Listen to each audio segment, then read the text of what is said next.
Bonjour à tous. Au nom du Point, je suis très heureux de vous présenter cette rencontre exceptionnelle avec Bernard-Henri Lévy, ici dans cette très belle salle de l'Hôtel de Ville. Bonjour Bernard-Henri Lévy. Bonjour à tous. Merci Christophe. Alors, vous publiez chez Grasset ce livre, Hôtel Europe, qui est un livre double, qui est d'abord le texte d'une pièce de théâtre, cette pièce Hôtel Europe que vous présentez à Paris au Théâtre de l'Atelier, après l'avoir présentée, créée à Sarajevo le 27 juin dernier, un siècle presque jour pour jour, après que l'archiduc François Ferdinand a été assassiné par l'anarchiste Gavrilo Princip, et que par le jeu habituel des alliances, l'Europe s'est enflammée pour déclencher un mois plus tard ce qui serait le début de la Première Guerre mondiale. Et puis derrière le texte de la pièce, à la suite du texte de la pièce, il y a des réflexions qui le prolongent, ce texte. Je tiens à le dire, ce n'est pas uniquement le texte de la pièce, c'est plus que le texte de la pièce. Sur une centaine de pages, ce que vous nommez « Réflexion sur un nouvel âge sombre », où vous réfléchissez à ce qu'est la politique pour un écrivain, vous parlez du cas Wagner, vous parlez aussi de Vladimir Poutine, des réflexions qui se terminent par cette phrase « Il est temps ». Alors un mot sur la pièce d'abord. Qu'est-ce qu'on voit au théâtre quand on assiste à Hôtel Europe? On voit un homme magnifiquement incarné par Jacques Weber, qui est seul dans la chambre d'un hôtel, l'Hôtel Europe à Sarajevo, et qui a 2 heures devant lui, pas plus. 2 heures pour écrire un discours, un éloge de l'Europe, à l'occasion de la commémoration du déclenchement de cette guerre. Mais cet homme qui vous ressemble un peu, Bernard-Henri Lévy, vous allez me dire si j'ai raison de dire ça ou non, cet homme est traversé de pensées, d'interrogations, dérangé par son portable, dérangé par ses ennemis qui l'assaillent en intervenant sur son ordinateur pour mieux l'insulter, dérangé par ses souvenirs, et il n'arrive pas à écrire. En effet, comment évoquer l'Europe? Comment sublimer l'Europe au cœur d'une ville que l'Europe précisément a laissé se faire martyriser? Sarajevo, 11 000 morts, des snipers qui criblaient de balles la peau des enfants. Comment hisser le drapeau de cette magnifique idée européenne dans une ville que l'Europe n'a même pas sacrifiée, mais laissée tomber, alors que cette ville était probablement son cœur? Mieux, comme vous le dites, Bernard-Henri Lévy, la cellule souche de l'identité de l'Europe. Cet homme n'arrive pas à écrire et le temps file. J'ai lu évidemment le livre et j'ai vu la pièce jeudi soir. Et je tiens à dire ici que c'est une pièce formidable, c'est un moment, une véritable expérience. On est littéralement estomaqué par ce texte tournoyant, c'est un monologue crépusculaire, en même temps traversé d'orage. Et on est estomaqué par Jacques Weber aussi, ogresque véritablement, au bord de la rupture, suant, le cerveau fumant, le cœur battant, la résistance aux lèvres. On sent battre ce cœur très fort, il est pieds nus dans cette chambre, puis nu dans cette chambre, physiquement incandescent, explosif. Il s'accroche, il rugit, il rêvasse, il agonie d'injure les lâches, les fossoyeurs de cette Europe. Il prend un bain pour se calmer, il reprend le fil de ce discours qu'il n'arrive décidément pas à écrire. À tel point qu'hier soir, alors que j'étais moi-même dans ma chambre en train de préparer cette rencontre, je me suis dit, mais je vais lui demander quoi à Bernard-Henri Lévy, parce que je n'ai plus su brutalement comment aborder cette rencontre, tellement les choses que j'avais lues, que j'avais entendues, me frappaient le cerveau. Il y a plein de choses dans ce livre, il y a plein de choses dans cette pièce. Sarajevo, évidemment, mais Google, Goethe, Hermès, le commandant Massoud, la mythologie, les baisers à une amante Piazza del Duomo, Hérodote, les filles nues dans les pages des livres de la collection Budet, qui, quand on est cagneux, quand on a fait un peu de lettres classiques, on a eu une longue fréquentation de ces livres qui étaient austères, et donc il fallait pimenter l'exercice par ces photos apaisantes. Il y a un banquier, on parle de Calvici, de Lampedusa, d'Athènes, de la piscine du Ritz, d'une ambassadrice qui se noie, de Jérusalem, de Gazprom et même du prochain film de Claude Lelouch avec la jeune Rome Leonarda, ce qui ne serait, semble-t-il, qu'une folle rumeur. Du coup, je me suis dit que j'allais commencer par une question très simple, qui est au fond très compliquée, une double question. Et comme ça, je vous laisserai la parole, Bernard.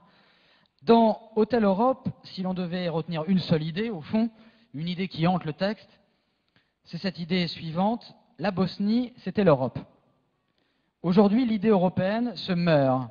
C'est, je vous cite, un mot vide, usé jusqu'à la corde, électroencéphalogramme plat, dit votre personnage, alors qu'hier, elle était une évidence, cette idée européenne. Première question, comment en est-on arrivé là? Deuxième question, est-ce que cela sert encore à quelque chose de vouloir la réactiver? Prologue à mes deux réponses. Point d'ordre. Je propose que Christophe Onodibio, je sais que vous êtes rédacteur en chef du Point, mais alors devenez critique de théâtre. Parce que franchement, une critique comme celle-là, il y a une très belle critique dans le Point de Marie-Françoise Leclerc, mais alors ça, je ne sais pas, il faut que les DNA ou le journal du livre de Nancy publie votre critique. Ah bah ça, écoutez, honnêtement. on verra ça, mais on attend vos réponses. Alors, vous Bernard attendez Olivier. mes réponses. Ne vous défaussez pas. Premièrement, comment est-ce qu'on Vous n'y échapperez pas. Comment est-ce qu'on en est arrivé là, à ce que l'Europe devienne ce mot vide, usé jusqu'à la corde, alors que jusqu'il y a peu, elle apparaissait comme une évidence? Ben, ma réponse, c'est justement parce qu'elle était une évidence. Je crois que la grande faute de notre génération, la grande erreur, a été de croire que l'Europe était une évidence, que l'Europe se ferait toute seule, que l'Europe était tellement inscrite dans la nature des choses, dans la logique de l'histoire et dans son sens, qu'il n'y avait pas grand-chose à faire, juste se laisser porter, juste, comme disait Claudel, s'installer sur le siège arrière de la voiture de l'histoire, somnoler, se laisser porter et qu'on arriverait à bon port. L'illusion de notre génération, celle qui a suivi, la génération des pères fondateurs, les de Gasperi, les Schuman, les Monnet, l'illusion a été cette espèce de providentialisme européen, ce progressisme de l'Europe, cette idée qu'elle était tellement inscrite, encore une fois, dans le fil des choses, qu'il n'y avait qu'à laisser faire, laisser passer, laisser faire, pousser peut-être un peu, et qu'au bout du compte, elle adviendrait dans une espèce de parousie magnifique. Ça a été la grande erreur, ce progressisme paresseux, ce providentialisme profane a été la grande erreur. Un peu, vous savez, au moment de l'unité italienne, en 1848, il y avait, je crois que c'était le duc de Savoie qui disait « l'Italia sa farà da sé, se fera toute seule ».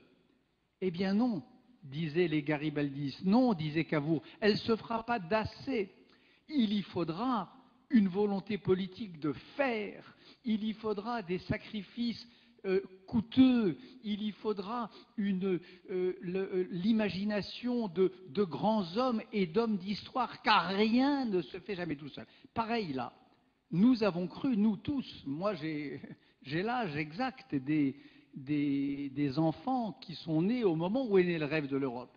Notre erreur a été de croire que l'Europe a été de croire en une Europe paresseuse, en une Europe facile, alors qu'il fallait probablement le forceps de la politique, alors qu'il fallait des actes politiques forts, révolutionnaires, coûteux pour ceux qui les auraient ou qui demain encore les opéreraient. Donc l'erreur, qu'est-ce qui s'est mal passé alors qu'elle était une évidence? Ben justement, le fait qu'elle ait été tenue pour une évidence. Quand vous parlez d'actes de forceps de la politique qui auraient dû être là pour tenir le bébé, vous pensez à quoi concrètement? Qu'est-ce qui a failli dans cette histoire européenne pour qu'on en arrive là? Qu'est-ce qui a failli concrètement? Qu'est-ce qu'on n'a pas fait? Alors, concrètement, l'incarnation. L'incarnation. Il y a un moment donné dans ce texte qui est évidemment un texte de théâtre, c'est une situation théâtrale, mais c'est un texte littéraire. Hôtel Europe, c'est un monologue intérieur qui s'inscrit modestement, comme je peux, dans la grande tradition des monologues intérieurs. qui commence avec des lauriers, qui va jusqu'à Thomas Bernhardt et qui passe par les immenses exemples que j'aurais scrupule à citer, mais enfin Joyce et beaucoup d'autres. Donc c'est un monologue intérieur. Et à un moment donné de ce monologue intérieur, le personnage dit, sur le ton des manifestations d'autrefois, et peut-être d'aujourd'hui, il dit, il scande, il crie « des visages, des visages ». Donnez-nous des visages. Donnez-nous des visages. C'est des visages qu'il faut à l'Europe. L'Europe souffre, pour parler comme Emmanuel Lévinas, d'un défaut de visagéité. Un corps politique, ça suppose un visage, ça suppose des noms, ça suppose des incarnations et pas seulement des espèces d'énormes léviathans ou molochs bureaucratiques. Et le personnage prend l'exemple tout bête des billets de banque, les euros.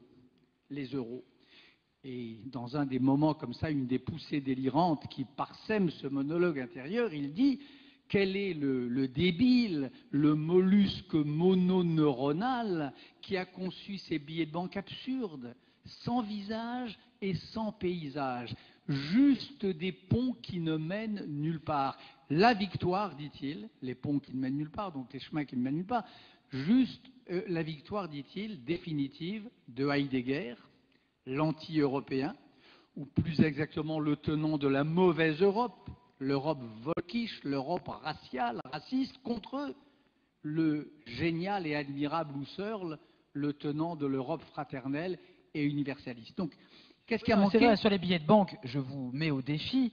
Êtes-vous capable de vous souvenir de ce qu'il y a sur les billets de 20 euros, de 5 euros? J'ai dû vérifier après la pièce, je me suis dit, au fond, c'est quoi ces ponts dont il nous parle? Et c'est vrai qu'il n'y a pas un visage, sur les billets de banque. C'est hallucinant. Mais on aurait, donc le personnage de mon texte, de mon monologue intérieur, dit, on aurait voulu tout faire foirer, on aurait voulu gâcher l'affaire, qu'on ne s'y serait pas pris autrement.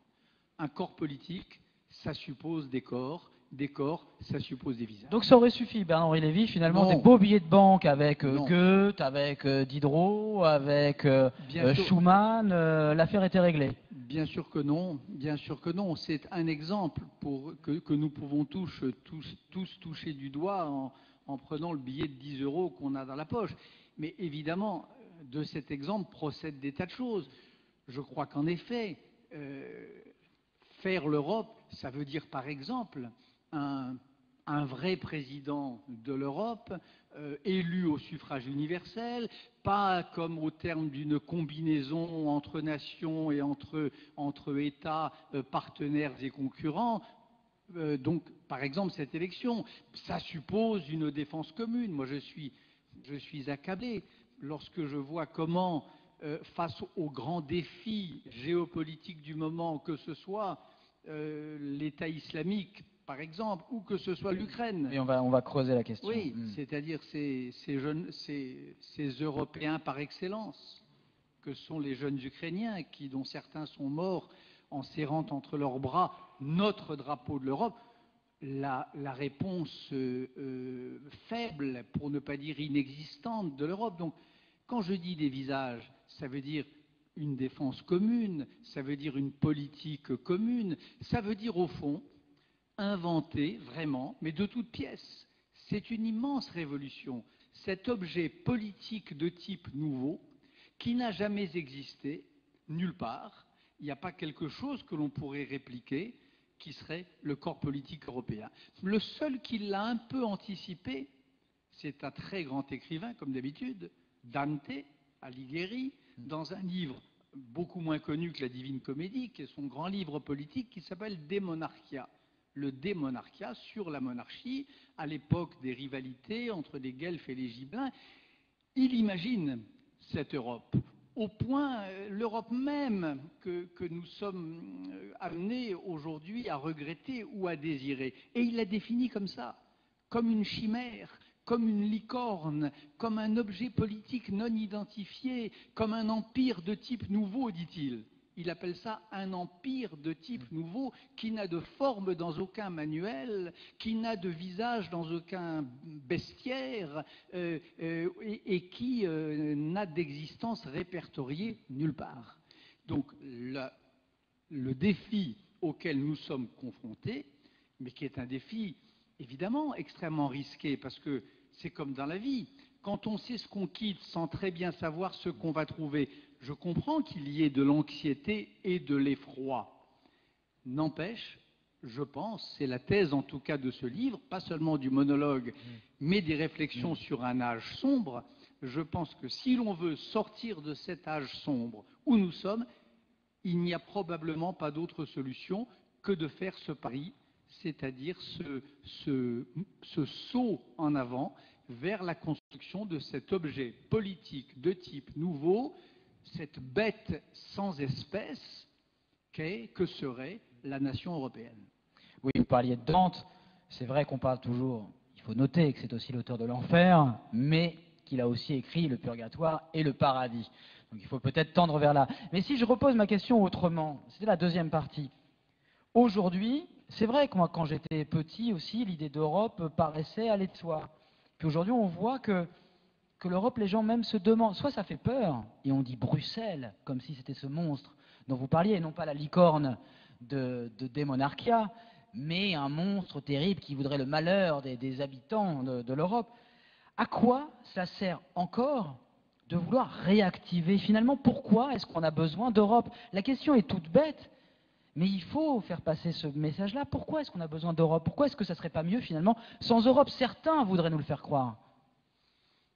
Alors, 1000 raisons, et j'ai écrit 250 pages pour l'expliquer, mais si je devais le résumer en 2 phrases, ou en 2 idées très simples, mais pardon, hein, ça n'est vraiment un avant-goût de ce que j'ai essayé. Oui, non, voilà. Sinon on peut lire le livre, mais sinon oui, voilà. On ne va pas vous faire une lecture, c'est mieux de vous avoir comme... Hélas, je suis écrivain, donc vous le lirez après, voilà. Ou pas, mais enfin, en gros les 2 idées sont les suivantes.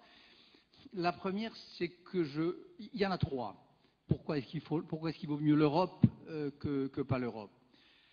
La première raison, c'est que je crois que le modèle national classique est entré dans une crise irréversible. C'est-à-dire le vieil argument selon lequel, au fond, la nation était l'agora idéale pour la démocratie. Je crois que cet argument ne marche plus. Moi, j'ai des amis, des gens que je respecte beaucoup, qui disent ça, qui disent « je suis anti-européen parce que je crois que la démocratie, elle a besoin d'un espace idéal ». Alors, les Grecs pensaient que c'était la place, l'agora, Rousseau pensait que c'était la ville, Genève, moi, X ou Y, je pense que c'est la nation. Bien. La nation comme creuset et comme forme a priori ou comme cadre idéal de la République. Ça n'est plus vrai. Les affaires publiques ne peuvent plus se régler au niveau de la nation. Que ce soit les grands défis économiques, que ce soit les politiques budgétaires, que ce soit la lutte contre la délinquance internationale, que ce soit la lutte contre la corruption, que ce soit la maîtrise des flux migratoires. Enfin, quelques questions que l'on prenne, qui sont les vraies questions qui se posent à la société française, et plus que tout, la question de la précarité, du chômage et de la misère, je crois que les réponses sont de moins en moins à l'échelle nationale. Et d'ailleurs, ce n'est pas un hasard si le lien social national craque de partout. Ce n'est pas un hasard si nous votons de moins en moins aux élections nationales. Il y a une déshérence, une désaffection, une crise du lien social démocratique pour autant qu'il s'exprime à l'intérieur de ce cadre national. Ça, c'est la première raison. La deuxième raison, c'est que comme tous les corps malades, le cadre national pur produit des tumeurs mauvaises. Et lesquelles tumeurs mauvaises produisent de la métastase. Quand un corps est malade, il fabrique de la mauvaise substance. Ça s'appelle les populismes, ça s'appelle les nationalismes radicaux, ça s'appelle les réflexes de crispation identitaire, ça s'appelle l'extrême droite, ça s'appelle le racisme, ça s'appelle l'antisémitisme. Donc il y a cette deuxième raison-là. Le cadre national, après avoir produit à jet continu pendant des siècles de belles choses, est devenu une machine à produire parfois encore des belles choses, mais de plus en plus de cochonneries. Bien. Ça, c'est la deuxième réponse. Et puis la troisième, c'est que aujourd'hui, le monde est ainsi fait, et on ne choisit pas ni ses contemporains, ni, comme disait Sartre, la situation dans laquelle il nous est donné de faire notre destin. Le monde d'aujourd'hui, c'est trois empires. C'est trois empires. Il y a un empire commercial extraordinairement offensif, qui est l'empire chinois. Il y a un empire militaire de plus en plus offensif et qui le sera tant qu'il ne lui sera pas signifié qu'il convient de s'arrêter, c'est l'empire russe. Et puis, il y a un empire politico-idéologique qui est l'empire du califat, de l'Oumma dans sa version radicale, qui est aussi un empire en formation. Alors là, Dante, De Monarchia et toute la littérature politique classique, face à des empires, on ne se présente pas en ordre dispersé. On ne se présente pas en petites tribus gauloises, transalpines, piémontaises, on est trop bavaroises, petit, trop faible finalement. Trop faible pour résister. Et je ne parle pas de l'Empire américain, parce que je crois que ça n'est plus ça le problème. Mais face à ces trois empires-là, qui sont les trois empires. Donc empire commercial, l'empire chinois, empire militaire, l'empire russe, et empire idéologique, oui. Et dans certains cas extraordinairement barbare, une barbarie même inédite depuis très longtemps, le califat. Face à ces trois empires-là, regardez la réponse à l'État islamique. Nous avons un président de la République qui a tenu des propos très forts, très justes, et tout de suite. À Bagdad, oui. Voilà. Mais même avant, très vite. Il y a un président américain qui a fini, après bien des atermoiements, par se décider à agir. Mais enfin, imaginez une seconde, si l'Europe s'était constituée en cette espèce de crypto-empire au sens de Dante, c'est-à-dire cet OPNI, cet objet politique non identifié dont je vous parle. Là, il y aurait eu un leadership, une réponse et une riposte. Donc, c'est les trois raisons qui font que, pour moi, il vaut mieux l'Europe plutôt que rien. Je vais juste revenir à ce que vous disiez. C'est pas nouveau, c'est même ancien. L'Europe ne bouge jamais. Génocide arménien, rien. Guerre d'Espagne, rien. Shoah, rien. Bosnie, rien ou presque rien. Est-ce que vous êtes justement, vous, optimiste, puisque vous avez abordé le sujet, sur cet engagement, cette réponse globale promise par François Hollande à l'État islamique? Je pense à ses propos tenus à Bagdad. En effet, que ça concerne l'Europe, c'est une des choses que dit le personnage, le locuteur de ce monologue, c'est qu'il y a dans la culture démocratique quelque chose qui est hostile, ou qui est adverse en tout cas, d'abord à l'idée de guerre, et c'est d'ailleurs pas si mal en un sens, mais qui fait que les démocraties ont la plus grande difficulté, lorsqu'elles sont menacées, à défendre leurs valeurs.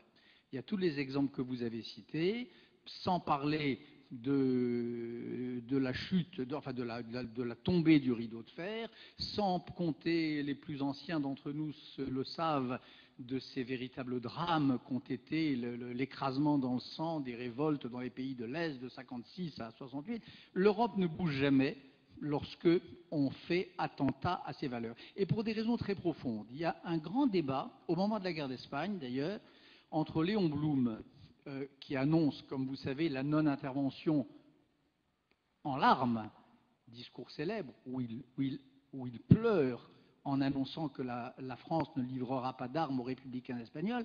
Donc, grand débat entre Léon Blum et Daniel Halévy.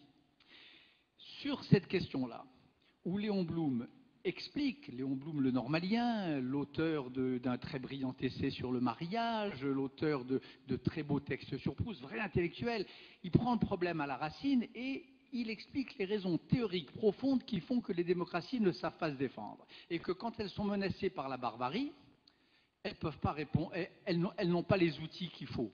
Et elles ne répondent d'ailleurs pas à la barbarie par la barbarie, d'où le fait qu'elles sont tout à fait démunies face au terrorisme ou aujourd'hui face à l'agression. Mais vous saluez justement ce refus de la violence, ce refus de la réponse violente à la violence? Je dis que cela est un progrès, cette espèce de dégoût de la violence, cette idée que la violence n'est qu'une solution de dernier recours, c'est un vrai progrès de la civilisation, bien sûr. Mais quand on est face au génocide arménien, quand on est face à la Shoah, quand on est face à la Bosnie, ou quand on est aujourd'hui face à l'Ukraine ou face à l'État islamique, c'est vrai que ça pose un problème.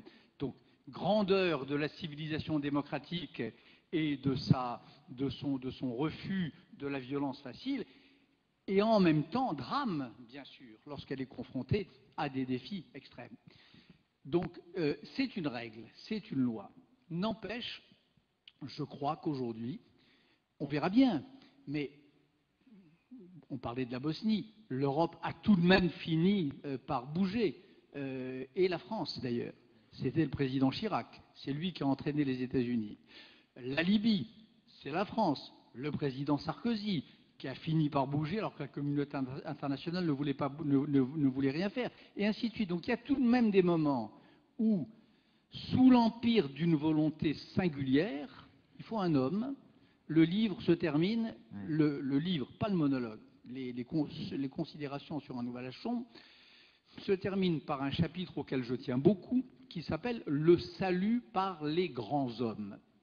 Moi, je suis d'une génération qui a cru que les masses faisaient l'histoire, qui a cru que le monde était mu par des grands mouvements de plaques tectoniques se heurtant ou se séparant. Je ne crois plus ça. Je crois aujourd'hui aux vertus du caractère. Je crois aujourd'hui à la vertu de l'exception singulière. Pas l'homme providentiel quand même. Pas l'homme providentiel, mais non, pas l'homme providentiel, parce que ça peut être n'importe qui. Oui, oui. Celui que j'appelle le grand homme, j'en donne une définition philosophique assez précise, et ça peut être en effet Churchill ou De Gaulle, mais ça peut être aussi les marins de l'île de Sein. Ça peut être chacun de ces hommes anonymes. L'héroïsme, en fait. Presque sans trace. Pas tout à fait l'héroïsme. J'aime l'héroïsme. J'aime l'héroïsme. Et je trouve qu'il y a, dans cette époque un peu triste dans laquelle nous sommes, un peu cynique, je trouve qu'il y a une façon un peu facile de se moquer de l'héroïsme que je n'aime pas. Donc je crois en effet au héros. Mais je crois surtout à l'héroïsme de l'homme, de chacun, de l'homme quelconque. Les marins de l'île de Sein, ben voilà, c'était des individus singuliers. Et plus qu'à l'héroïsme, moi ce que je crois, là c'est presque, enfin c'est le contenu de ce dernier chapitre, ce que je crois c'est aux grands hommes. Les grands hommes, ça veut dire quoi? Ça veut dire un certain type d'actes, un certain type de paroles et un certain type de rapport à l'histoire. Un certain type d'acte, ça veut dire un acte qui tire son origine, qui ne tire son origine que de soi, ce qui est très rare. Être capable d'un acte qui ne tire son origine que de soi, pas d'un contexte, pas d'un mouvement de foule, pas d'un emportement collectif, de soi. Mais de soi, c'est quoi? C'est sa culture, son expérience, ce qui fait notre unicité? C'est quoi? L'instinct? C'est ce qui fait sa singularité. Une parole, idem. Les textes juifs appellent ça la parole prophétique. Une parole prophétique, c'est une parole qui se fait entendre, que rien n'annonce et que rien ne suit, qui est une parole comme une trouée de mots. Et puis, rapport à l'histoire, ça s'appelle un événement. Il y a très très peu d'événements. Des événements, c'est-à-dire des moments de l'histoire qui déchirent la trame de l'historicité, qui ne sont pas un des fils de cette trame-là, c'est rarissime. Il y a quelques événements par siècle. Il y a 1 ou 2 événements par vie. À chacun d'entre nous, il est donné de vivre dans nos vies très très peu de vrais événements, où on a vraiment le sentiment d'une rupture par rapport à ce qui nous a été donné, à ce qui nous a été prescrit et à ce qui est attendu de nous. Donc, ce que j'appelle les grands hommes, c'est ça. C'est ce tressage d'un acte, d'une parole et d'une événementialité. Donc c'est vrai pour les marins de l'île de Sein, c'est vrai aussi pour De Gaulle ou Churchill. Transposez cela comme vous voudrez, alors, avec les visages que vous voudrez. Est-ce que c'est vrai pour Bernard-Henri Lévy et la Libye? Parce que vous avez mentionné, je peux pas, voilà, je suis obligé de vous interrompre là-dessus. Certains, j'ai vu, disent, mais il faut que Bernard-Henri Lévy s'excuse pour la Libye. C'est pire, disent-ils, c'est pire aujourd'hui qu'avant. Il vous somme d'exprimer des regrets, des excuses. Est-ce que vous regrettez d'être intervenu sur la Libye? Mais vous blaguez. Vous plaisantez, mais pas une seconde. Moi, je ne vous demande pas de vous excuser, mais j'ai entendu dire... Oui, vous avez entendu dire des journalistes, de vous excuser. Des journalistes ou des mais vous pourriez avoir des regrets, d'ailleurs, on peut, parfois, sur une action... Voilà. Si j'avais des regrets, je crois être intellectuellement honnête. Donc si j'avais des regrets, il m'arrive d'en avoir, je le dirais, et très haut et très fort, afin voilà, que les choses avancent. Mais là, je n'en ai aucun. Mais alors, je connais ce débat. Je sais qu'il y a des commentateurs qui ne sont d'ailleurs pas sans qualité, mais enfin, qui depuis leur fauteuil ou leur salon, en effet, jugent que la Libye d'aujourd'hui, c'est pire que la Libye d'autrefois. Alors non seulement je ne regrette rien, non seulement je suis même très, très, très fier de ce que mon pays a fait, de ce que les soldats de notre pays ont fait, et je parle d'ailleurs ici, à Nancy, pas un hasard, mais je pense qu'il y a tout lieu de se féliciter de ce qui a été fait en Libye, car au fond, bien sûr que quand on regarde, faisons le bilan de l'intervention en Libye. Bilan de l'intervention en Libye. Chute d'un dictateur, évitement d'un massacre et d'un bain de sang à Benghazi, mais loi des tribus et guerre des milices. D'accord. Loi des tribus, absence d'État, guerre des milices. Maintenant, faisons une seconde le bilan de la non-intervention. Qu'est-ce qui se passe quand on n'intervient pas? Et là, il y a un exemple, je ne vais pas le chercher en Papouasie orientale, mais à côté, la Syrie. La Syrie, on n'est pas intervenu, vous êtes d'accord? Quel est le bilan de la non-intervention en Syrie? Les mêmes milices, les mêmes tribus, le même chaos, quasiment la même impotence de l'État, mais en plus, la non-intervention, ça donne en plus 190 000 morts, pardon, mais enfin, c'est pas rien, et ça donne surtout la non-intervention, ça donne le califat noir, ça donne l'État islamique dit, enfin, ex du Levant, ça donne cette barbarie, alors, sans pareil, contre laquelle la communauté internationale, pays arabes compris, est en train de se mobiliser parce qu'elle sait que c'est un danger mortel pour l'humanité. Donc, le bilan de l'intervention, c'est la guerre des tribus et des milices. Le bilan de la non-intervention, c'est la naissance de l'État islamique, du drapeau noir, des décapitations, de Sotlov, de Follet et, ce qu'à Dieu ne plaise, de ceux qui leur succéderont. Donc, cher Christophe, bien sûr que le monde, cette partie du monde est entrée dans une zone de haute turbulence. Après, dans cette longue et belle et puis terrible histoire qui est la sienne, comme l'histoire de l'Europe. L'histoire de l'Europe est magnifique. Et puis elle a des zones, des trous noirs effroyables. Auschwitz, c'est quand même nous, les Européens. Bon, le monde arabe, il a lui aussi sa part de lumière et sa part d'ombre. Aujourd'hui, le monde arabe est clairement dans une zone de haute turbulence. Ça va mal partout. Il ne faut pas se raconter d'histoire. Et les plus lucides, les plus courageux des intellectuels arabes le disent. Je pense à Abdelwahab Medeb qui parle de la maladie de l'islam. Donc, dans ce contexte de haute turbulence, Il y a en effet deux situations. La situation où l'Occident a tendu la main à un peuple arabe tentant de se frayer un chemin vers quelque chose qui un jour pourra ressembler à de la démocratie, c'est la Libye. C'est pas là qu'il y a l'État islamique, c'est pas là qu'il y a 190 000 morts. Et puis de l'autre côté, il y a le pays où l'Occident a montré à l'inverse qu'il était l'ami naturel, presque ontologique du dictateur. Et là, ça donne l'horreur absolue. Donc je suis vraiment très fier que mon pays et l'armée de mon pays aient évité le califat islamique en Libye. Et j'aurais aimé qu'on fasse de même en Syrie, car je suis persuadé que si l'on était intervenu en Syrie comme on l'a fait en Libye, en 2012, encore en 2013, encore jusqu'au 29 août de l'année dernière, ce jour noir où les avions français étaient prêts au décollage et peut-être déjà même dans le ciel, et où Barack Obama a décidé en un après-midi de changer de position, eh bien je pense qu'il n'y aurait pas eu cette radicalisation de l'opposition à Bachar al-Assad. Il n'y aurait pas eu ce laminage de l'opposition démocratique de l'armée syrienne libre. Et on ne verrait pas aujourd'hui cette montée en puissance de ce qu'il y a de pire, de la barbarie en concentré qu'est l'État islamique. Donc, aucun regret, grande fierté pour ce qui a été fait en Libye.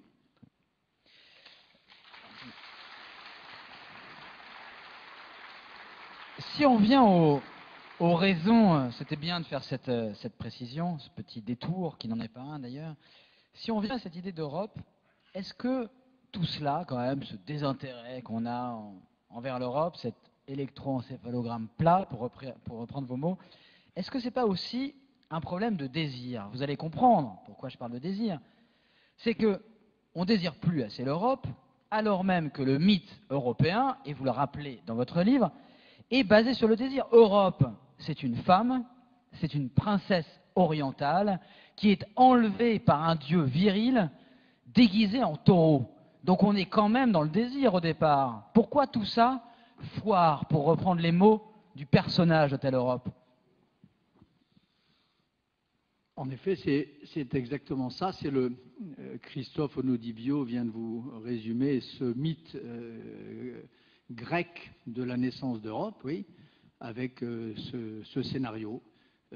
Europe, c'est une petite princesse joueuse qui s'amuse avec ses petites camarades comme les nymphes Nausicaa et autres dans Homère, sur une plage libanaise et qui est enlevée par un taureau qui l'amène en effet sur les flots de la Méditerranée déchaînée jusqu'en Crète. Alors, est-ce que à la source de cette espèce d'effondrement comme ça, presque par le milieu de ce siphonnage de l'Europe, est-ce qu'il y a un effondrement du désir au sens alors beaucoup plus anthropologique? C'est bien possible. Et c'est d'autant plus possible que le personnage de mon livre soutient une deuxième thèse. Il soutient une deuxième thèse. Il soutient que l'Europe, bien sûr, c'est des institutions, un président élu au suffrage universel, des billets de banque, tout ça, bien sûr. Mais il soutient aussi que l'Europe, c'est la patrie d'une certaine conception du désir et de l'amour. C'est pas qu'il soit disciple de Denis de Rougemont et de sa naissance de l'amour en Occident, mais enfin, peut-être au fond en est-ce une réminiscence. Et il pense au plus profond de lui, et je le pense, parce que ce personnage c'est évidemment moi, que l'Europe c'est une certaine conception de la femme, une certaine conception des rapports entre les hommes et les femmes. C'est le lieu où s'est inventé jadis l'amour courtois. C'est le lieu où les stratégies amoureuses courtoises, mais jusqu'à Coderlo de Laclos et Stendhal et la cristallisation. La cristallisation, Stendhal, la phrase du comte Mosca qu'évoque le personnage lorsqu'il dit, justement, quand il veut évoquer la crise de l'Europe, il évoque la théorie de celui qu'il appelle, pardon de me citer, mais je le sais par cœur, à force d'entendre Jacques Weber, lorsque le très mésestimé comte Mosca dit si entre la Sanseverina et ce petit comte de Fabrice est prononcé le mot d'amour, alors je suis perdu, Il dit si le mot mort de l'Europe est prononcé, alors l'Europe est perdue. Donc bien sûr tout ça est mêlé. Bien sûr qu'il y a, comme toujours, l'érotique et la politique vont de pair. Bien sûr que nous ne sommes pas des purs esprits et que même ce corps politique européen que j'évoquais tout à l'heure, c'est un vrai corps. Il est chargé, comme la couverture du Léviathan de Hobbes, la fameuse couverture, le fameux frontispice, c'est un vrai corps, avec des vrais organes, avec du vrai sang, avec une vraie sensualité, sexualité, naturellement. Donc les choses sont, vous avez raison, clairement liées. Et peut-être y a-t-il, là il faudrait interroger les analystes, enfin les fréquentant un peu, je connais leurs réponses. Je sais ce qu'ils disent, qui se dit aujourd'hui sur le divan. Il y a une espèce de contemporanéité, en tout cas, entre la crise des deux désirs. Ce désir du politique qui se retire, et puis cette érotique qui, non pas se retire, mais enfin qui vacille, sont probablement liés de manière beaucoup plus étroite qu'on ne le croit. En même temps, Bernard-Henri Lévy, quand on reprend le mythe, on se dit quand même que c'était un peu mal parti dès le départ, puisque Zeus enlève cette petite princesse sous les apparences d'un taureau, et puis il s'arrête finalement avant d'avoir terminé le voyage. Il s'arrête en Crète, il reprend sa forme, une forme d'homme, et il bouscule un peu, il force un peu cette princesse orientale. Donc finalement, ben, au contraire, c'est très bien parti. Ah, mais... Parce que, en effet... Enfin, elle est bousculée par son kidnappeur, possédée par son kidnappeur. Elle est bousculée. Je ne crois pas qu'elle soit violée. Je crois qu'elle est consentante. Enfin, il y a toute une lecture. Le livre revient. Ah, mais c'est intéressant. Non, mais c'est un vrai débat qui va depuis Hérodote jusqu'à Rimbaud.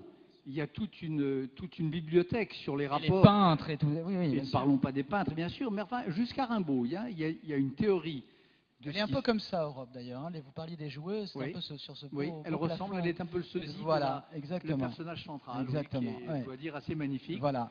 On va tous passer notre temps maintenant à regarder le plafond de votre magnifique C'était un hôtel de ville, monsieur le ministre. C'était pour rendre hommage. C'est un intermède qui va perdre ce débat. Très bien. Merci. Alors, André monsieur Rossineau. le ministre André Rossineau va nous donner tout à l'heure l'explication. Donc il y a deux lectures, hein, vous disiez, voilà, pour Europe. Il y a deux lectures, mais je crois que la lecture dominante, celle à laquelle en tout cas je me rallie, qui est la lecture de Rimbaud, c'est une lecture qui dit, que la relation sexuelle entre Zeus et la petite princesse est une relation entre adultes consentants, une relation de désir réciproque. Et puis la raison pour laquelle c'est bien parti aussi, c'est que le mythe nous dit en effet que la relation amoureuse entre Zeus et la petite princesse, elle se fait en Crète, c'est-à-dire au seuil de l'Europe. Et les Grecs tiennent à nous dire qu'Europe ne vient pas en Europe. L'Europe n'atterrit pas sur la terre de ce que nous appelons aujourd'hui l'Europe. Europe, c'est pas Rémus et Romulus, c'est pas Énée, c'est pas une fondatrice de cité. Énée, ils fondent une cité après la fuite de Troie. Rémus et Romulus, ils fondent une cité en dessinant le contour des 7 collines romaines. Europe, elle ne fonde pas une cité, elle marque un voyage. Elle indique la gloire, la grandeur et la nécessité de la traverser comme telle. Elle ne marque pas un territoire, elle dessine un voyage. Donc le chemin dont vous parliez, le chemin toujours à creuser. Pardonnez-moi, mais en ces temps où nos nations, nos peuples ont tendance à se refermer, ont tendance à raisonner quant à leur destin en termes d'identité, ont tendance à se claquemurer comme dans des forteresses assiégées. Cette idée que l'Europe, c'est d'abord de la traversée, que c'est d'abord du mouvement, que c'est d'abord ce qui va de l'Orient vers l'Occident, quelle leçon! Et au passage, j'attire votre attention sur le fait que ces fameux réfugiés qui arrivent à Lampedusa, dont les images nous ont tous, ou en tout cas, j'espère pour la plupart d'entre nous, tellement bouleversés. Ce trajet des réfugiés de Lampedusa, c'est le trajet de la princesse Europe. Ils viennent du même endroit, à quelques kilomètres près, ils viennent de Syrie. Les gens qui arrivent à Lampedusa, quand ils y arrivent, quand ils ne se sont pas noyés, trahis par les passeurs mafieux qui leur ont vendu du rêve et ignorés par des gardes-côtes européens qui ont regardé courageusement ailleurs, leur trajet, le trajet de leur pauvre petite embarcation de fortune, c'est le trajet de Zeus, taureau ailé et de la princesse Europe. Donc, au contraire, ça commence bien, car quelle belle leçon d'ouverture, quelle belle leçon d'altérité qui nous est donnée par ce mythe originaire de l'Europe. Pas l'Europe forteresse, pas l'Europe qui s'enferme derrière ses murailles et qui jette la clé. Non, l'Europe ouverte, dont parlaient les pères fondateurs de l'Europe, dont parlait Husserl dans les 2 conférences de 1935 et dont parlaient tous les grands Européens auxquels je rends hommage dans mon livre. Alors précisément, je vous cite, « Autrefois on disait socialisme ou barbarie. Aujourd'hui il faut dire union politique ou barbarie. Mieux, fédéralisme ou éclatement. Et dans la foulée de l'éclatement, régression sociale, précarité, explosion du chômage, misère. Nous n'avons plus le choix, c'est l'union politique ou la mort. Le fédéralisme européen, c'est donc la seule solution. » Oui, je vous l'ai dit tout à l'heure, je n'ai rien à ajouter. Sinon, peut-être un cas. Vous parlez du chômage. Aujourd'hui, le chômage, qui est en effet une lèpre, une maladie mortelle pour nos sociétés et pour la démocratie. Les chômeurs en fin de droit, les États-nations n'ont plus les moyens de les indemniser. Je formule dans ce livre une proposition qui est une proposition construite, cohérente, et dont mon petit doigt me dit que vous entendrez reparler dans les mois qui viennent. Une proposition, c'est que les chômeurs en fin de droit, ceux qui arrivent au niveau de la plus grande précarité, eh bien, la seule instance qui est probablement capable aujourd'hui de leur assurer ce droit à la biopolitique dont parlait Michel Foucault, ce droit à la survie, c'est probablement l'Europe. Et vous verrez qu'un jour ou l'autre, j'espère le plus vite possible, les chômeurs en fin de droit de l'ensemble de l'Union européenne recevront un chèque signé Europe, signé Petite Princesse Europe. Alors ça sera la signature de M. Tusk ou ce sera la signature de M. Moscovici, commissaire européen. Et pourquoi l'Europe répondrait mieux à cette plaie qu'est le chômage? Eh bien, parce que les États-nations, nous le savons, ne peuvent plus, d'accord, on est d'accord. Mais pourquoi l'Europe le pourrait? Eh bien, parce que l'Europe, aujourd'hui, en a les moyens. Il y a des budgets pour cela. Les États-nations croulent sous les... De toute façon, tout le monde est endetté. Les États sont endettés. Et bon, très bien, on peut aussi dire que la planète va faire faillite.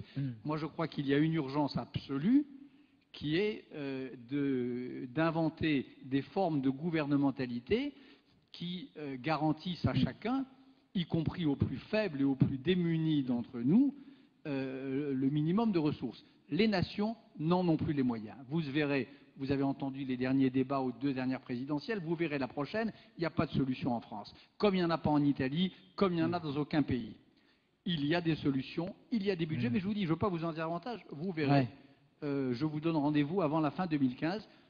Vous verrez que cette idée fera son chemin et que l'on s'apercevra que l'Europe est l'instance, la signature, la caisse où, à partir de laquelle il est possible de sauver de la mort, tout simplement, de la mort sociale et de la mort tout court, ces millions et ces millions d'Européens qui sont aujourd'hui en dessous du seuil de la survie. Alors on reprend rendez-vous en 2015, on viendra continuer ce débat avant la fin 2015. Pourquoi vous dites qu'il n'aurait jamais fallu parler d'élargissement de l'Europe à propos de certains pays, mais de réunification?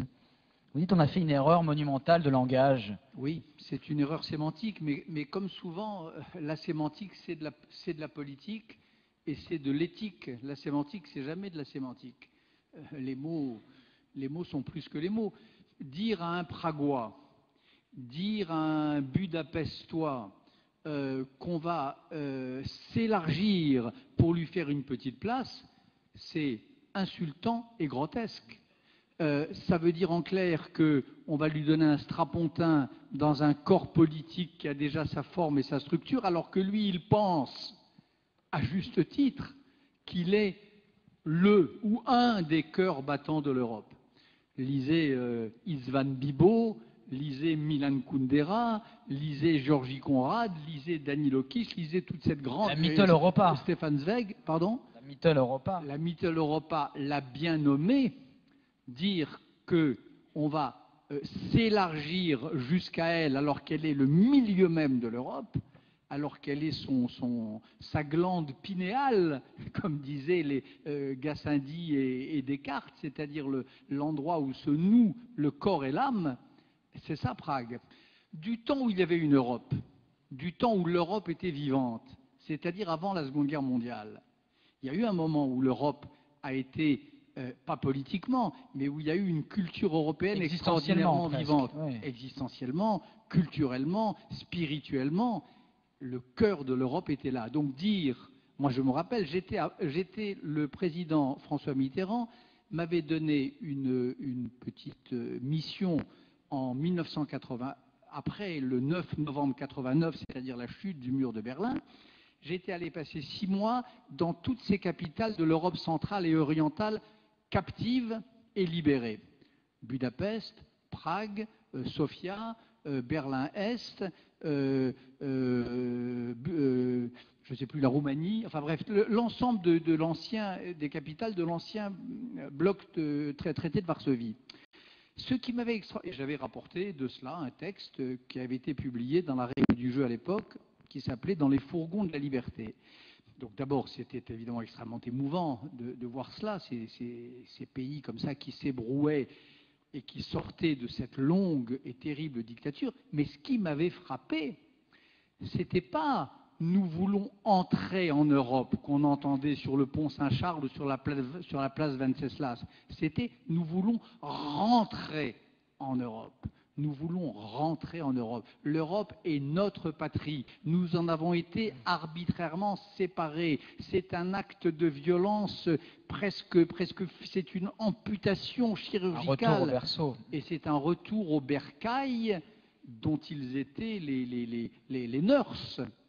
Et j'avais été très frappé par cela. Donc, en effet, les commissaires européens, les mêmes que ceux qui ont fait les billets de banque dont nous parlions, qui ont dit « allez, on va s'élargir à tous ces pays-là », ont fait une erreur sémantique qui pourrait s'avérer lourde de graves conséquences politiques et éthiques. Alors vous disiez, pour remettre l'Europe en selle et en scène peut-être d'ailleurs, puisqu'on parle de théâtre, donnez-nous des visages, ce que dit votre personnage en évoquant ces fameux billets de banque.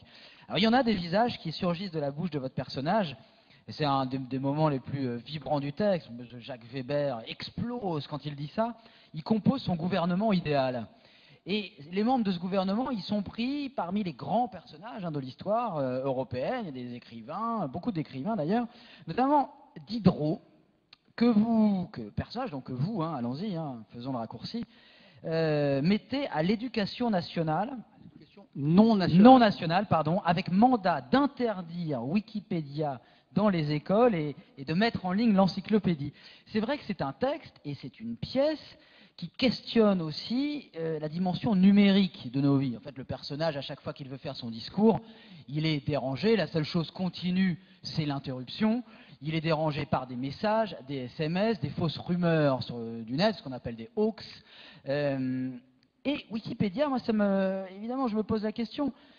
Wikipédia est en majesté dans cette pièce, parce que chaque fois qu'il a besoin d'un renseignement, etc., il se connecte à Wikipédia, on voit l'écran, et il critique aussi Wikipédia. C'est la dimension éducative, de transmission, elle est au cœur de ce texte-là. Wikipédia, voilà l'ennemi. Attendez, Wikipédia, non, justement, quand il se connecte à Internet, ça n'est jamais Wikipédia. Il cherche, on a là au début... Mais pas Wikipédia, Google, oui, mais pas Wikipédia. Google, bien sûr, et je crois, moi, qu'Internet est un progrès... Il s'en sert énormément. Oui, Internet, Google est un progrès de la civilisation. Cet accès au savoir absolu que permet Google est quelque chose d'extraordinaire. Et pourquoi non avec Wikipédia? Mais parce que Wikipédia est une encyclopédie Collaborative. participative et qu'on ne fait pas une encyclopédie participative. C'est pas vrai.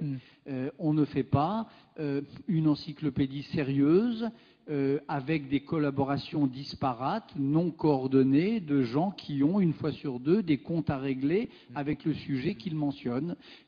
Aucun sens des hiérarchies entre les informations, des informations mineures prennent une importance démesurée, ainsi de suite. Wikipédia est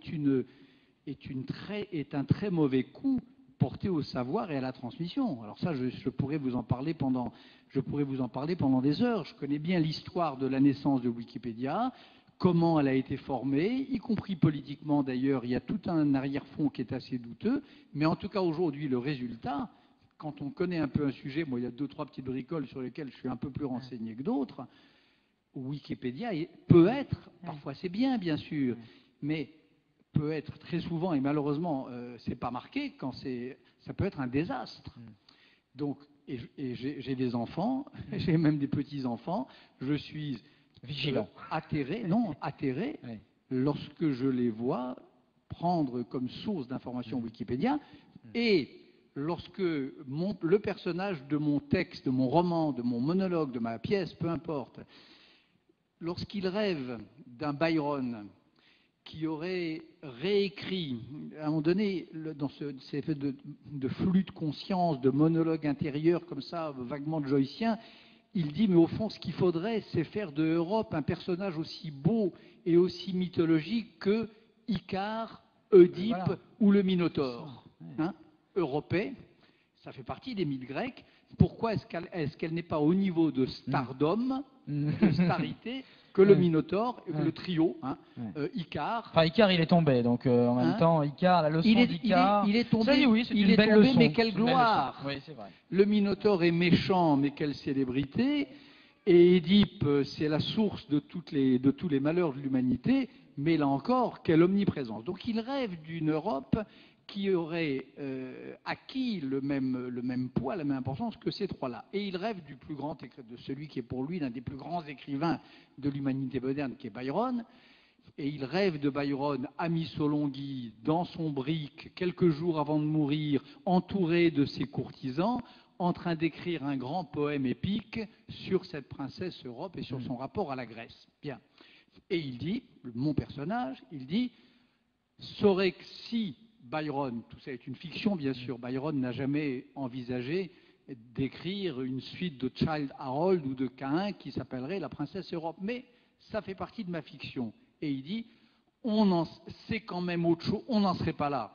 Si Byron avait eu le temps d'écrire ce dernier chef-d'œuvre, donnant à Europe l'importance et le statut de Icare, Minotaure et Édipe, et il dit, c'était quand même autre chose, Byron, que de bricoler Wikipédia.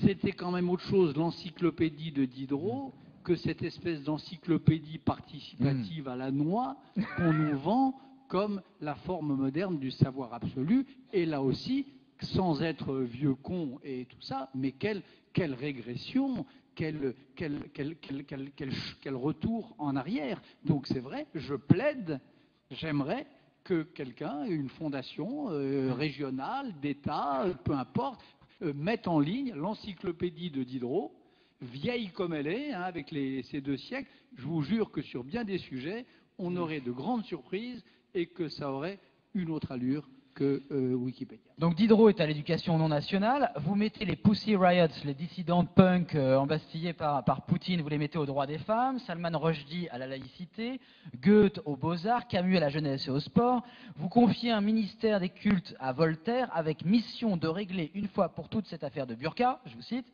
et même Houellebecq aux droits des animaux, vous auriez dû le mettre à l'économie, vous avez vu dans le point, c'est compétences économiques, il faudra pour la version 2 corriger ça. Alors il y en a 2 en revanche que vous éjectez tout au long du texte, tout au long de la pièce. C'est celui que vous appelez Van Trompet et Catherine Hatchoum, c'est-à-dire Van Rompuy, l'actuel président du Conseil européen, et Catherine Ashton, la chef, on n'en a plus pour longtemps, de la diplomatie européenne. Ils vous sortent par les yeux, ces 2-là. Ça, c'est la faillite de l'Europe, d'avoir nommé des gens comme ça. Je les trouve nuls. Ouais. Je les trouve nuls. Et Catherine Ashton, je la trouve... C'est pas la princesse Europe. Combien ici savent même qui est Catherine Ashton? C'est ça qui est aussi terrible.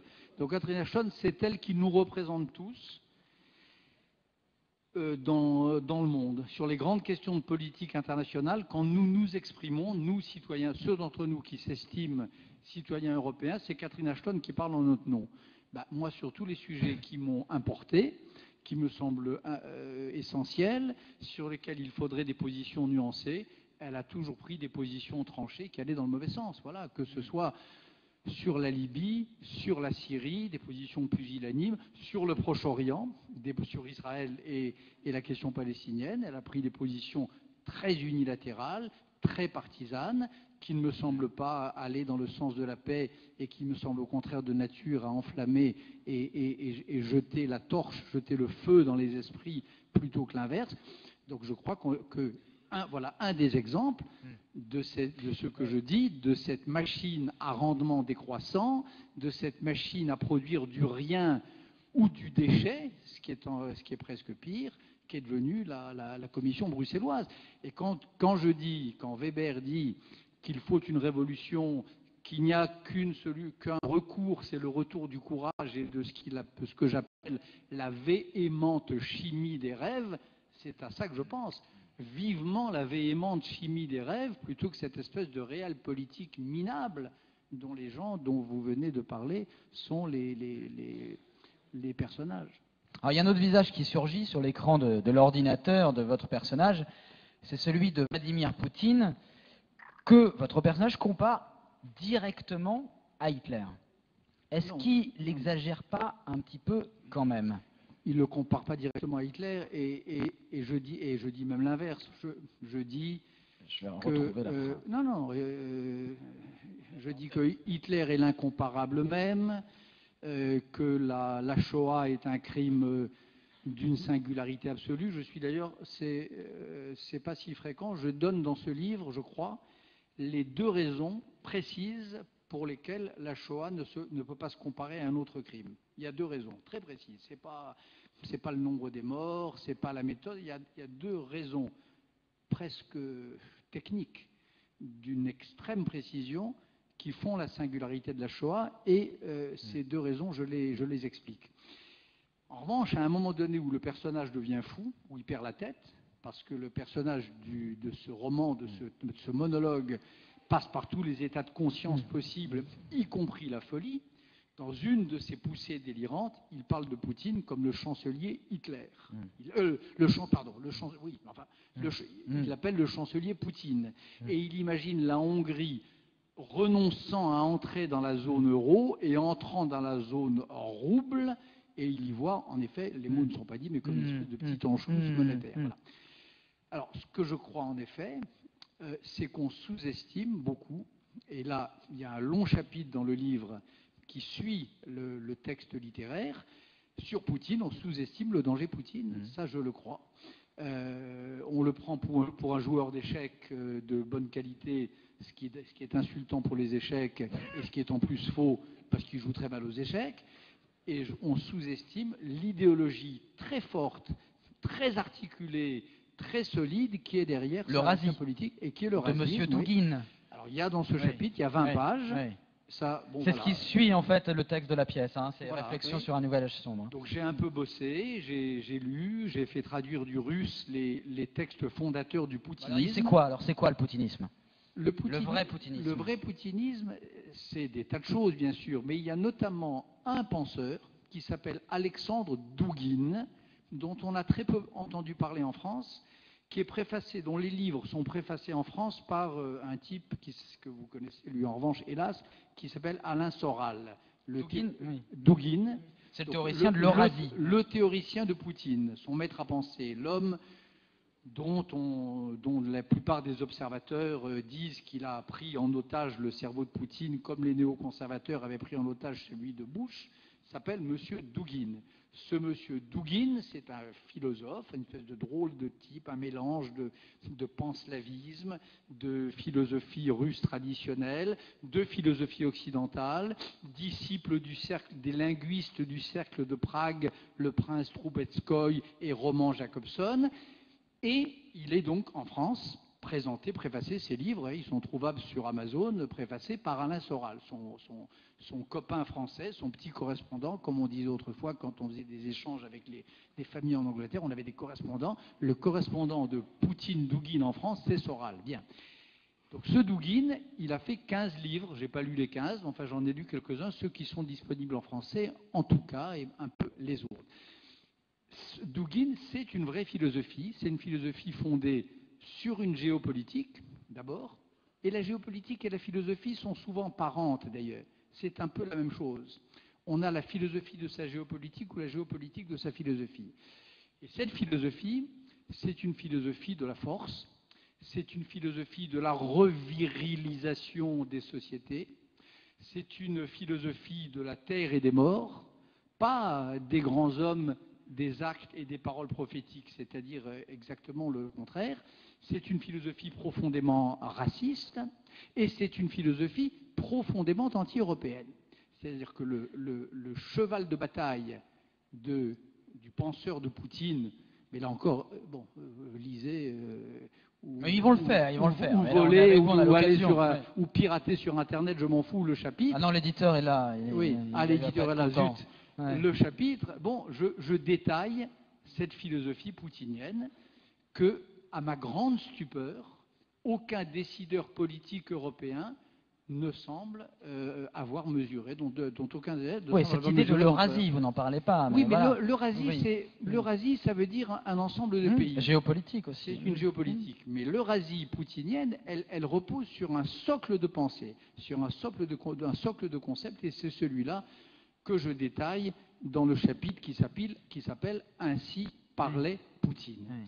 Et ce que je crois, alors pour dire les choses encore plus simplement, Poutine, et ça nous concerne tous, ici et ailleurs, Poutine, c'est quand même l'homme qui, en particulier sous l'influence de Douguine, d'ailleurs, du monsieur préfacé par Soral, a dit que la plus grande catastrophe du XXe siècle, c'était l'effondrement de l'Union soviétique.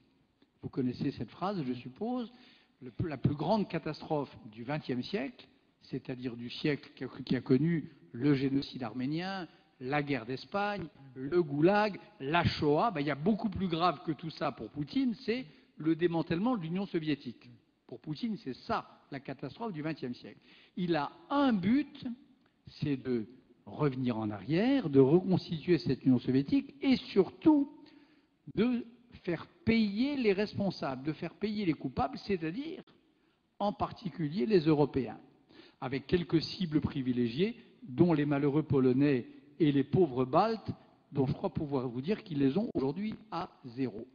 Donc voilà, c'est pas que j'en ai donc à Poutine, je dis juste que si on fait de la politique sérieusement, c'est-à-dire comme Raymond Aron pensait qu'il fallait en faire, il y a la géopolitique, c'est des rapports de force, il y a des idéologies amies et il y a des idéologies ennemies. L'idéologie de Poutine n'est pas l'ami des valeurs de démocratie, de droits de l'homme, d'égalité des sexes, de laïcité, qui sont celles de l'Europe. Et d'ailleurs, ce que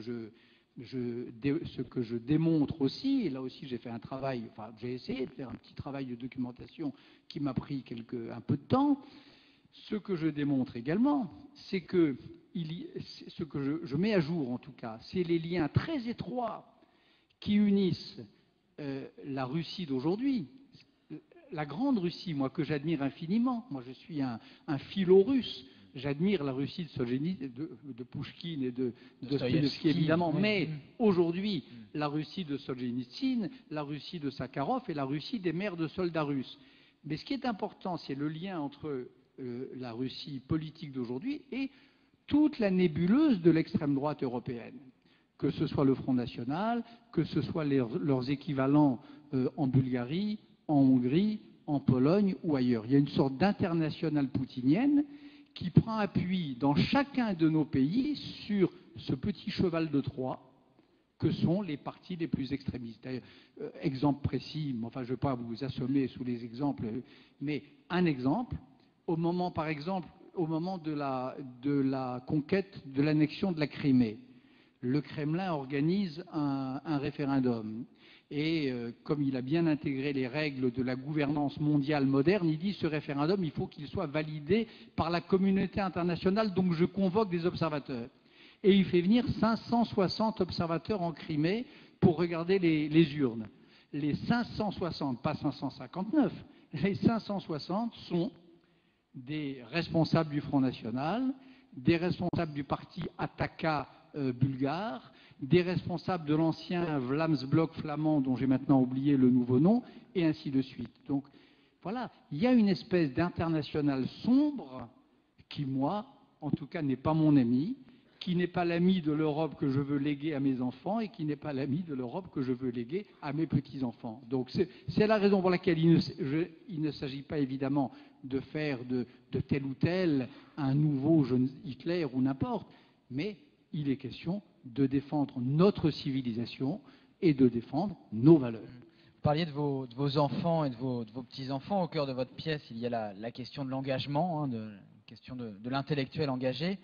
Puisque vous parlez de vos enfants, de vos petits-enfants, si vous deviez faire le bilan de votre engagement dans les différents conflits du monde comme intellectuel, quel bilan vous feriez? Et puis on va se quitter là-dessus. J'ai une dernière petite question après. Mais... Eh bien, on va se quitter tout de suite parce que je ne vais certainement pas faire le bilan aujourd'hui, mon cher Christophe, car l'heure du bilan n'est pas encore venue.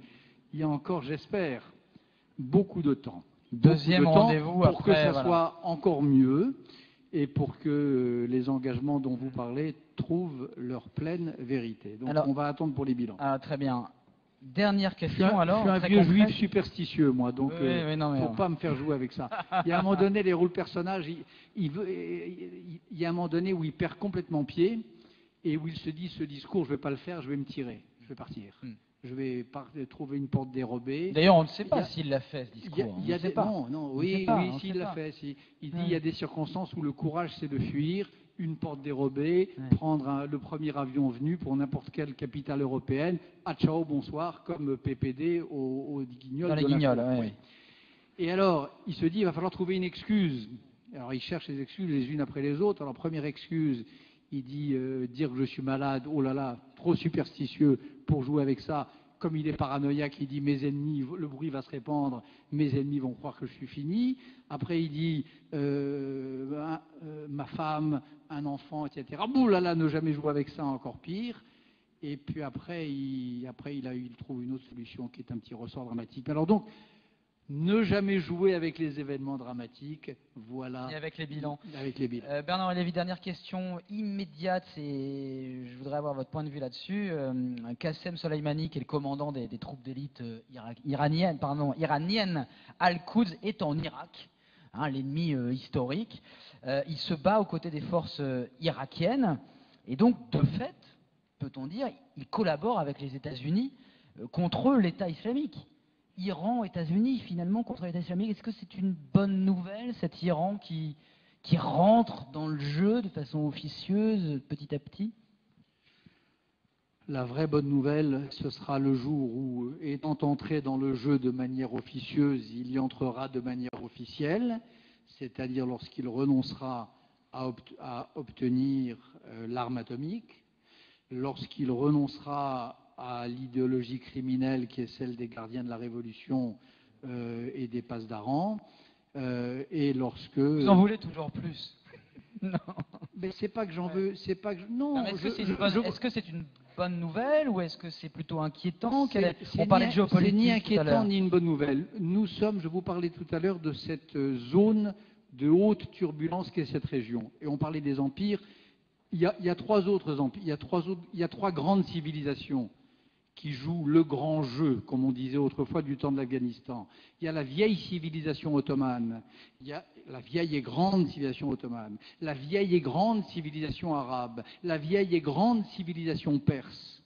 Entre les trois se joue une partie aujourd'hui qui plonge ses racines très très loin dans le passé et qui vient les brûler au feu de l'actualité la plus immédiate. Donc, que les Perses se trouvent aujourd'hui dans la guerre qui traverse l'islam, du côté des plus modérés contre les plus radicaux, c'est plutôt une bonne nouvelle. Mais enfin, on est dans un moment d'immense chambardement, d'immense désordre, un climat très très étrange, un climat presque apocalyptique par moments, où les alliances sont en train de se faire, de se défaire, où les lignes ne cessent de bouger.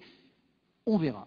Mais apocalypse veut dire, après le grec, révélation. Voilà. Attendons. Merci Bernard-Henri Lévy. Je rappelle le titre de votre livre, donc Hôtel Europe, qui est le texte de la pièce Hôtel Europe qui se joue au théâtre de l'Atelier, suivi de réflexions sur un nouvel âge sombre, et c'est publié chez Grasset. Merci beaucoup.